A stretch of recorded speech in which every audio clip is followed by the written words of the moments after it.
Jumlah kasus COVID-19 varian Omikron di Indonesia terus meningkat.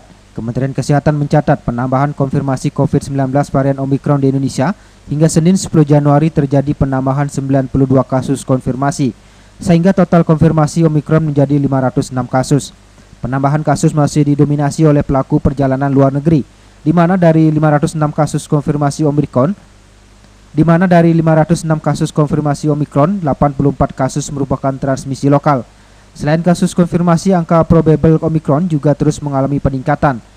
Hingga Senin 10 Januari terdeteksi sebanyak 1.384 probable Omikron yang didapatkan dari pemeriksaan SGTV.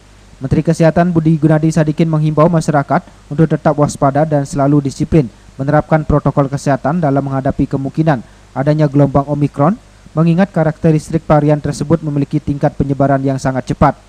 Meski begitu, Menkes juga menyebutkan dari hasil evaluasi, tingkat keparahan dari varian Omikron yang ditemukan di Indonesia relatif lebih ringan dibandingkan varian Delta.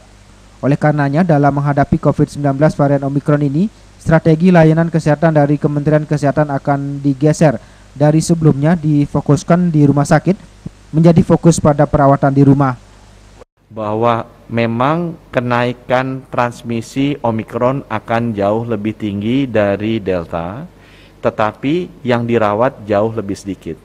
Sehingga strategi layanan dari Kementerian Kesehatan akan digeser, yang sebelumnya fokusnya ke rumah sakit, sekarang fokusnya ke rumah.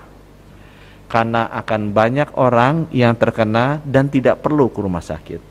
Nah, Kementerian Kesehatan sudah melakukan penelitian untuk pasien Omikron ini, apa gejalanya, gejala apa yang hanya perlu dirawat di rumah, which is sebagian besar akan begitu, berapa gejala seperti apa yang dirawat di isolasi terpusat seperti Wisma Atlet, gejala seperti apa yang masuk rumah sakit, mana yang sedang dan mana yang berat.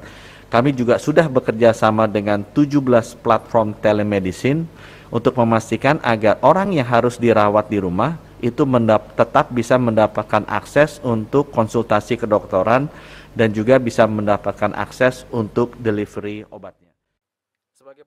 Sebagai persiapan dalam menghadapi gelombang Omikron, Budi menyebutkan sebanyak 400.000 tablet Molnupiravir atau obat antivirus yang baru saat ini sudah tiba di tanah air dan siap digunakan.